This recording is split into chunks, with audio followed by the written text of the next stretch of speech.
दुआरिया हो भवानी माई रौरे दुआरिया हो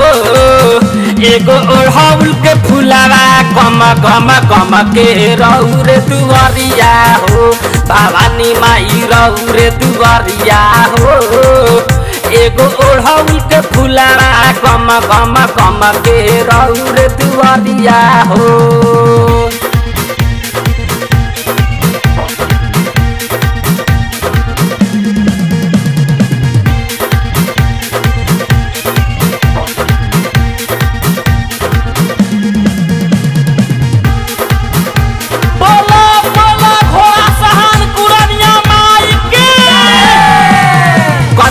के माई राउ रांधावा बनल बा कथिए के बनल संसार हो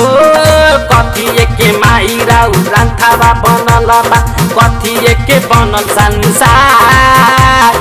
कथिए के माई डोलिया बनल बा कथिए के माई डोलिया बनल बा कथिए के बनल कहार ए देवी माई रौरे दुआरिया हो एगो ओढ़ौल के फुलावा गम गम गम के रौरे दुआरिया हो।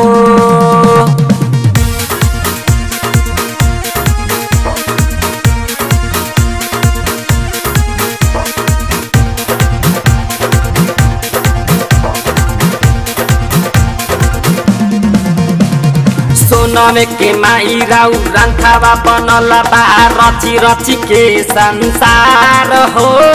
सोनमे के माई राउ रांधावा बनल बा रची रची के संसार हो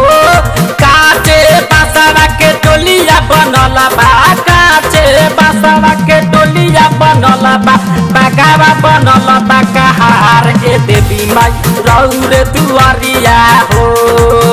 एगो ओढ़ौल के फुलावा गम गम गम के रौरे दुआरिया हो।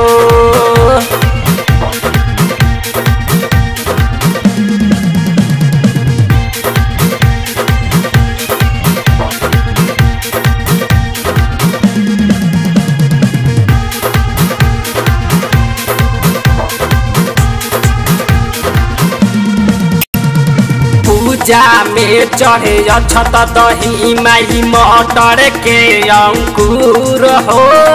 पूजा में चढ़े अछत दही माई मटर के अंकुर हो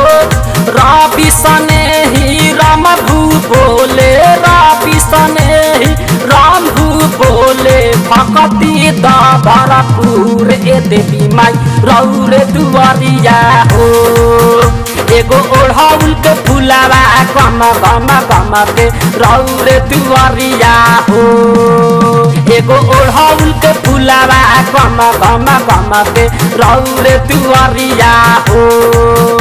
एगो ओढ़ौल के फुलावा गम गम गम के रौरे दुआरिया हो।